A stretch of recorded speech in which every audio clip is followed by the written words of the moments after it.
Do you know someone who is still holding on to a relationship that ended 3 years ago? Someone who replays the same conversation over and over, searching for the moment where everything went wrong? Maybe you see them scrolling through old messages at 2 in the morning, torturing themselves with what could have been. Maybe that someone is you, or maybe you are watching someone cling to a dream that is clearly crushing them, a career that drains every ounce of joy from their life, but they cannot walk away because they have already invested so much. A version of themselves they built their entire identity around, and now they are terrified of who they will be if they let that image die. Here is the heartbreaking part. They know, deep down, they know that holding on is destroying them. They can feel it eating away at their peace, their sleep, their ability to be present for the people who love them. But their hands stay clenched, their grip stays tight, and they suffer in silence, convinced that letting go means giving up. I need you to understand something. The harder you hold on to what is hurting you, the less control you actually have over your life. It is like trying to hold water in your fist. The tighter you squeeze, the faster it slips through your fingers. And your exhausted, terrified brain is not trying to hurt you when it refuses to let go. It is trying to protect you, because to your nervous system, the familiar ache of what you know feels infinitely safer than the terrifying freedom of the unknown. Research published by the American Psychological Association in 2022 found that 67% of adults struggle with what psychologists call psychological inflexibility. That is the clinical term for what you experience every day. The inability to release thoughts, beliefs, relationships, or versions of yourself that no longer serve you. 2 out of every 3 people are walking through life carrying weight they were never meant to carry, and most of them do not even know they have permission to set it down. But there is something I need to tell you about. An ancient practice from feudal Japan that saved warriors from being paralyzed by their own fear. It is called sutmi. In Japanese, it is written as shishen, and it translates to abandoning the self or throwing away the body. Now, before that sounds extreme or frightening, stay with me, because the samurai who created this practice were not talking about surrender. They were talking about the most powerful form of courage that exists. The courage to release your death grip on outcomes you cannot control. The courage to stop performing and pretending and protecting an image of yourself that is slowly suffocating you.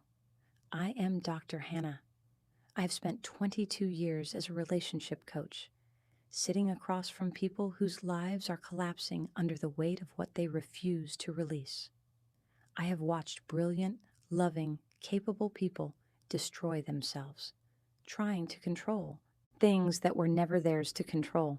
And I have also studied Japanese self-care practices and ancient wisdom, looking for the bridges between what our ancestors understood about the human heart and what modern neuroscience is only now beginning to prove. What I have learned about Sutami has changed how I understand freedom, and I think it might change something in you too. Here is what I need you to comment below, because I want to know if I am speaking to your heart right now. What is one thing you have been holding on to that you know somewhere deep inside you need to release? It could be a person, a dream, a version of yourself, an outcome, a story about what your life was supposed to look like. Write it down. Even if no one else ever reads it, write it. Because naming what we are gripping is the first step toward opening our hands. Now, let me tell you why this ancient practice matters. Because modern neuroscience is proving what Japanese warriors understood 500 years ago. The path to real strength is not clenching harder. It is knowing when your grip is the thing that is killing you. Let me tell you what Sutemi really means. And I need you to hear this clearly, because this is not about being passive. This is not about tolerating abuse or giving up on your dreams or becoming a doormat for people who do not value you This is about something far more powerful and far more strategic. In feudal Japan, samurai faced a problem that nearly broke them. On the battlefield, with death inches away, fear would freeze their bodies. The desperate need to survive would make them hesitate, and in combat, hesitation meant certain death. So these warriors, through years of training and meditation, developed a practice that sounds impossible. They entered battle having already accepted their own death. They threw away their attachment to the one outcome their entire biology was designed to protect, their survival. This was not about wanting to die. This was about liberation, because once a samurai released his grip on the outcome he feared most, his mind became clear, his body became fluid. There was no more second guessing, no more, what if I fail? No more precious mental energy wasted on scenarios he could not control.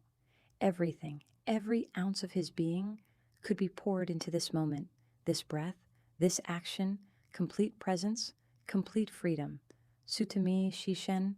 Sutaru means to throw away, to discard, to release. Mai means the self, the body, your very identity. Together, they create a teaching that runs through the heart of Zen Buddhism, that real freedom does not come from achieving more, controlling more, or protecting more. It comes from releasing your stranglehold on the things your frightened ego believes it needs to survive. There is a related concept in Zen called mushin, which means no mind, or mind without mind. It describes a state where you are not clinging to thoughts, not wrestling with emotions, not trying to force outcomes. You are simply here, present, alive, responsive. Sutami takes this even deeper. It is the active, conscious choice to let go, especially in the moments when every cell in your body is screaming at you to hold on tighter. Imagine you are crossing a river, stepping from stone to stone. If you try to keep both feet on the same stone because you are terrified of what comes next, you will never reach the other side. You will stand there, frozen, while the water rises around you. To move forward, you have to lift your back foot. You have to abandon the safety of where you are standing, even though the next stone might be slippery.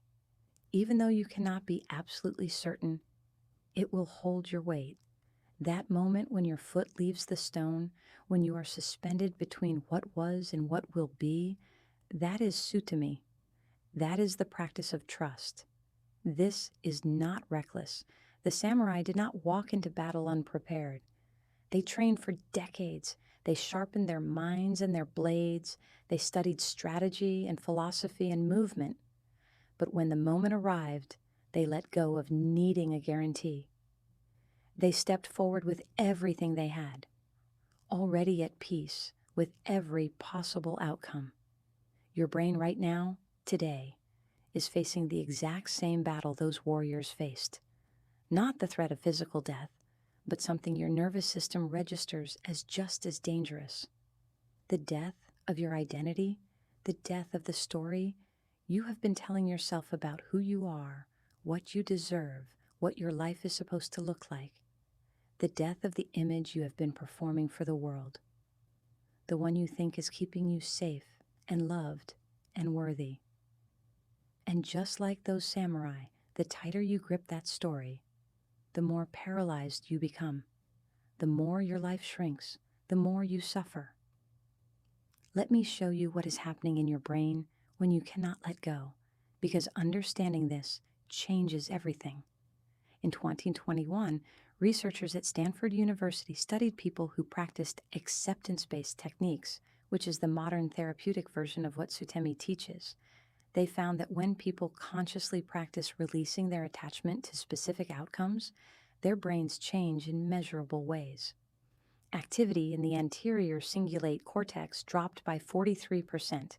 That is the part of your brain constantly scanning for errors, for threats, for everything that could go wrong.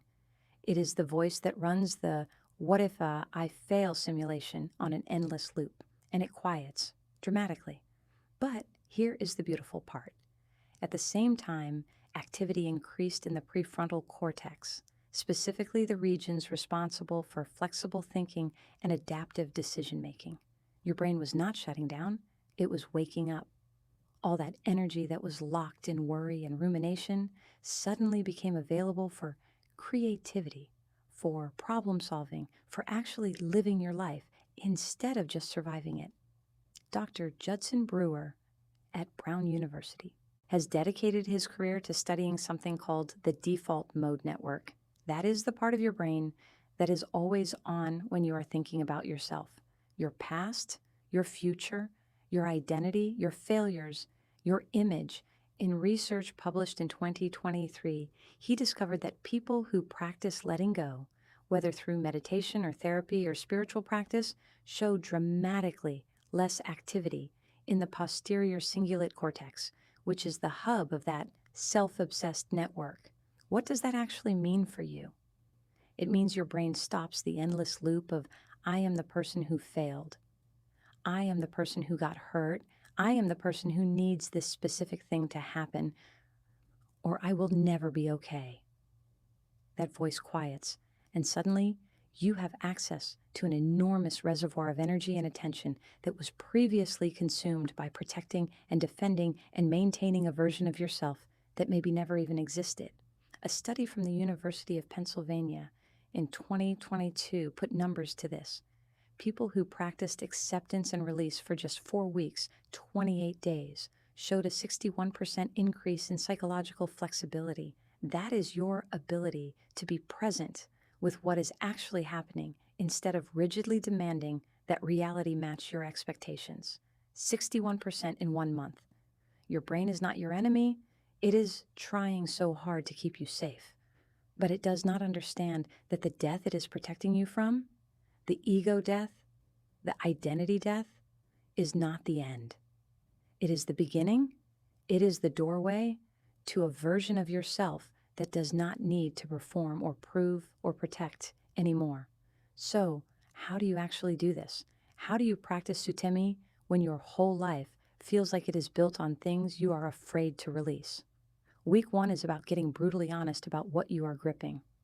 Most people cannot let go because they will not even admit what they are holding. It is not the obvious things. It is deeper. It is the need for a specific person to finally see your worth. The need to prove to your parents or your ex or your younger self that you were right all along. The need for your life to look a certain way so you can finally give yourself permission to be okay. Set a timer for 10 minutes. Sit somewhere quiet. No phone. No distractions. Ask yourself this question and write whatever comes up, no matter how raw or ugly or true. What am I terrified will happen if I let this go? Do not write the polite answer. Write the real one. The one that makes your throat tight and your eyes burn. This is sacred work. Most people fail here because they are too afraid to look directly at their own hands and see what they are clutching. Week 2 is where you start practicing micro releases in safe spaces. You cannot go from strangling yourself with control to full surrender overnight. Your system would collapse, so you start small. In a conversation with a friend, practice releasing the need to be right. When they disagree, instead of defending yourself, just say maybe and breathe. At work, choose one small outcome each day and consciously release your grip on it. Maybe it is how your boss responds to your idea. Maybe it is whether you complete your checklist perfectly. Practice 3 micro releases per day. Write them down. Today, I released my need for my partner to validate my feelings immediately. Today, I released my grip on being productive. Today, I stopped trying to control my mother's opinion of my choices. Naming it makes it real. It makes it conscious. It gives you proof that you can survive letting go. Week 3 is when you face something that actually scares you. Choose one area of your life where you have been white-knuckling an outcome that is not yours to control. A relationship where you are trying to force someone to love you the way you need. A career path you are clinging to, even though it is killing your soul. a version of yourself you keep trying to resurrect even though that person does not exist anymore and maybe never did. Choose one, just one, and for 7 consecutive days, show up fully without needing it to turn out a certain way. If it is a relationship, be honest, be present, be yourself, then release whether they respond the way you are hoping. If it is your career, take the next right step, apply for the thing, have the conversation, then let go of the timeline, the outcome, the guarantee. If it is your identity, let yourself be different today than you were yesterday, without justifying it to anyone. Something will shift in week 3. You will feel it.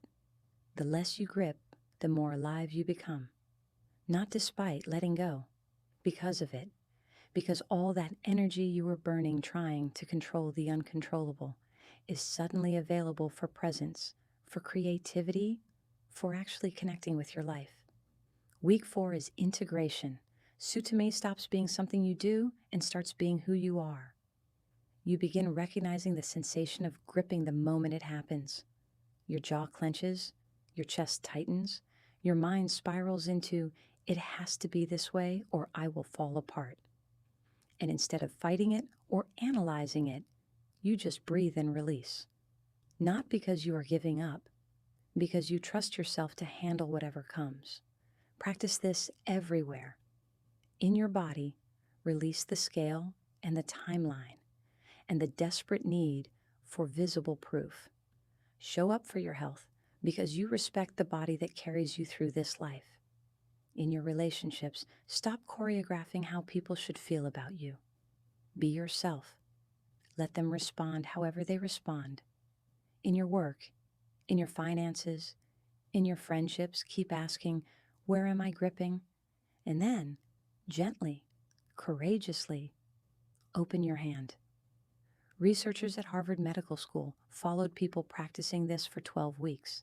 They found a 74% increase in life satisfaction and well-being, not because their circumstances magically improved, because their relationship to their circumstances transformed. They stopped needing reality to be different, to give themselves permission to be okay.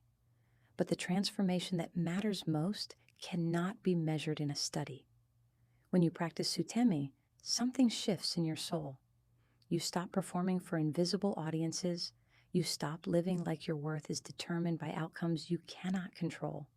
You start experiencing what the Japanese call jiyu, which means freedom, but not freedom to do whatever you want. Freedom from the prison of your own grasping, liberation from the exhausting tyranny of your ego's demands. In the Japanese tea ceremony, there is a teaching called Ichigo Ichi. One time, one meeting. It means this moment will never come again in exactly this way. So be here, fully, completely, without trying to capture it or preserve it or control what it becomes. Just be here, then let it go. That is Sutami in practice, showing up with your whole heart, then releasing your grip and trusting what comes next. This is not about becoming more productive, even though you probably will be. This is not about achieving more, even though achievement might follow. This is about proving to yourself that you can survive the death of who you thought you had to be and discover who you actually are underneath all the performing and protecting and pretending. The samurai understood what we have forgotten. The opposite of control is not chaos. The opposite of control is trust. Trust in yourself. Trust in life. Trust that you will meet whatever comes with presence and courage, not because you have mapped out every possible outcome, but because you have trained yourself to respond instead of react, to release instead of strangle, to trust instead of control. You do not need to feel ready to let go.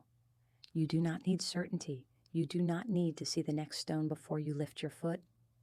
You just need to decide that freedom matters more than the illusion of safety. And then you practice. One release, one breath, one moment of trust at a time. This is the surprising freedom of letting go. It is not weakness. It is not giving up. It is the bravest, most powerful thing you will ever do. Because when you stop burning all your energy trying to control what you cannot control, you finally have that energy available for what you can: your presence, your integrity, your response, your one precious life. If this is touching something true in you, if you are ready to open your hands and see what freedom feels like, subscribe to this channel. Every week I share insights on healing and growth and becoming whole, weaving together ancient wisdom and modern science, all in service of helping you come home to yourself. Remember Sutami, abandoning the self, throwing away the body, not because you are giving up on yourself, but because you are finally ready to stop strangling yourself, because you are finally ready to be free. One release, then another, until gripping is no longer your first response, until trust is, until freedom is.